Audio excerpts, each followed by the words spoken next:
sun is out and the flowers are all in bloom. He's back. Yes, I've returned after what seems to be 10 long years. And in that period, I've spent a lot of time rewatching my favorite films, finally crossing some off my bucket list, and thinking about fiction in general. And of course, my thoughts turn to my favorite canon of all, Peter Pan. For anyone new here, I adore the Peter Pan story. The whimsy and inspiring notion of an island where you never age and filled with boundless adventures, the pondering of the nature of growing up and its pros and cons, and just the wonder of fairies and flying. I still openly recognize the less than savory parts of the Pan mythos, like the struggle to not turn the native characters into racist characters, the tendency to portray Wendy as merely the sexist housewife ideal, and that there's often little to most versions besides plot-driven storytelling. But it's not hard to find a lot to love, especially when you've seen so many adaptations like I have. Captain Hook in particular is an obsession for me. His aesthetic in most versions is just downright cool. Dark black curls with piercing blue eyes, dressed in classy Charles II finery, and carrying himself for the most part like a proper gentleman. And yet, he's a villain through and through, barking orders at his dogs, cutting down anyone who disobeys or displeases him, and we can't ignore his frightening hook which he uses for more than homely things like combing the hair. He's intelligent, ruthless, cunning, manipulative, poised, and worthy of the fear he casts into the hearts of his men and the Lost Boys. So where did Pan 2015 get this? You just got here on a flying pirate ship. Real should be a very fluid concept for you right now. You ask too many questions, kid. They kill for it, we die for it. End of story. Your Highness, I was hoping to get you alone. Oh!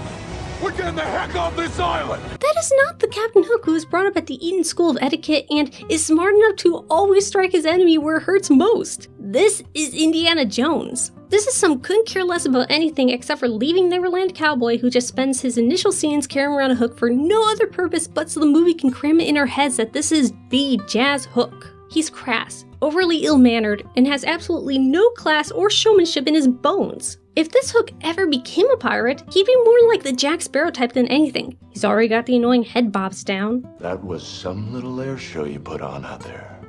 Could you do that again? My god, who told him to perform practically every line this way? It's like if I just started reading my scripts like this. Every sentence performed the same way except for moments where I show some personhood. Not to mention, he doesn't have black curls or black hair at all, which bothers me a lot actually because all the major good guys are fair-skinned with light-colored eyes and hair. They look all the same basically. The only notable exceptions are extras, minor characters, and Blackbeard. And don't get me started on the White Tiger Lily. But again, what really gets my knickers in a twist is how he acts. He's not smart or quick-witted. When his wishes conflict with Peter or Tiger Lily's, he doesn't coolly act as though their goals align with his until the moment is right. Instead, he makes open disagreement, and the most manipulation he shows is just lying when what he wants is in reach. If anything, this Hook is a street con man. This guy doesn't act like a leader. He seems more like the very common trope of dude who just wants to go home but is dragged kicking and screaming through the plot. Not to mention, he comes off like Marv in Home Alone 2 when it comes to interacting with women. Your Highness, I was hoping to get you alone. Pardonnez-moi, mon chéri.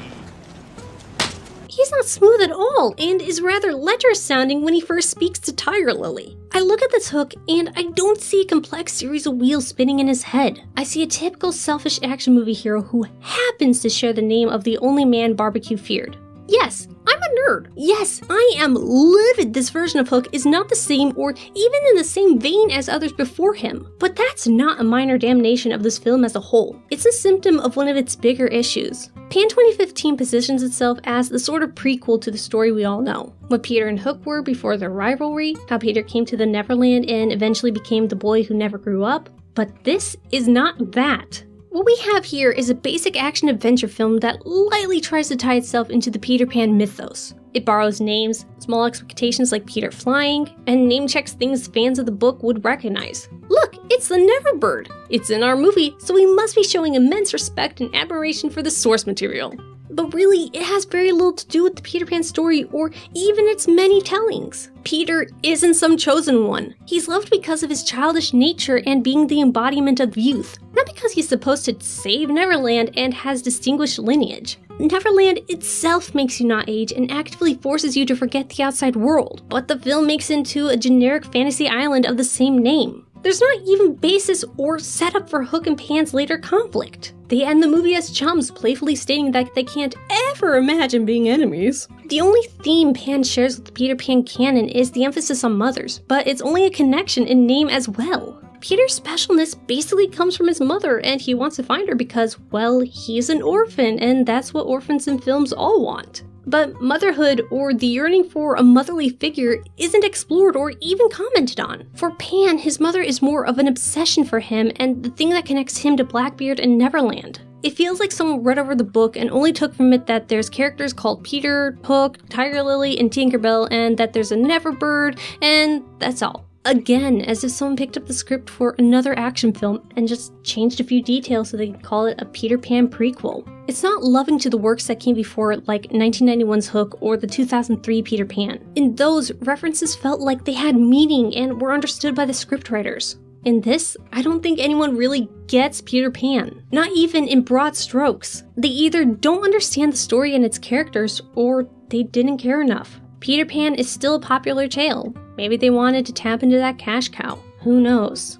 All I can say for certain is that this isn't a Peter Pan story, and this guy has nothing to do with my beloved Captain Hook. Long time no see, so for a bit of reference, this bit is being recorded in my new place, and the stuff that you were just listening to was recorded at my local library because, as you can tell, it is very echoey. So here's the thing, if you're listening to this before June the 6th, I will be doing a live stream hangout with me to celebrate my return. Haven't quite worked out the kinks yet, but for more information, either follow me on Twitter at NotAVampyre or join this Discord invite link. There you can stay up to date and talk to me in my NotAVampyre crypt, and you'll also have access to a content stream of things that I and my friends make. As always, thank you very much for consuming this video, and until next time.